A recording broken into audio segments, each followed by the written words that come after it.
రకరకాల అపోహలతో గత కొద్ది రోజులుగా స్తబ్దుగా ఉన్న హైదరాబాద్ రియల్ ఎస్టేట్ మార్కెట్ క్రమక్రమంగా పుంజుకుంటున్నట్లుగా కనిపిస్తోంది.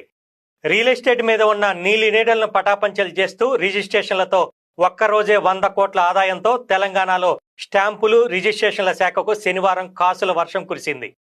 వరుస సెలవులు రావటం, శనివారం మంచి రోజని నమ్మటంతో రాష్ట్ర వ్యాప్తంగా రిజిస్ట్రేషన్ కార్యాలయాలు కలకల్లాడాయి. దీంతో శనివారం అర్ధరాత్రి వరకు రిజిస్ట్రేషన్ల ప్రక్రియ కొనసాగింది. శనివారం ఒక్కరోజే స్థిరాస్తుల రిజిస్ట్రేషన్ ద్వారా ప్రభుత్వానికి రికార్డు స్థాయిలో 100 కోట్ల రూపాయల ఆదాయం సమకూరింది. ముఖ్యంగా గ్రేటర్ హైదరాబాద్ పరిధిలోని రంగారెడ్డి, మేడ్చల్ జిల్లాల్లోనే అత్యధికంగా డాక్యుమెంట్ల రిజిస్ట్రేషన్ జరిగినట్లుగా తెలుస్తోంది. సాధారణ రోజులతో పోలిస్తే శనివారం రిజిస్ట్రేషన్ల శాఖ కార్యాలయాలకు జనాలు పోటెత్తారు. రెట్టింపు సంఖ్యలో డాక్యుమెంట్ల రిజిస్ట్రేషన్ కావడంతో ప్రభుత్వానికి రికార్డు స్థాయిలో ఆదాయం సమకూరింది. అపార్ట్మెంట్లు, విల్లాలు, ఓపెన్ ప్లాట్ల రిజిస్ట్రేషన్ల కోసం రెండింతల పైగా కొనుగోలుదారులు, అమ్మకందారులతో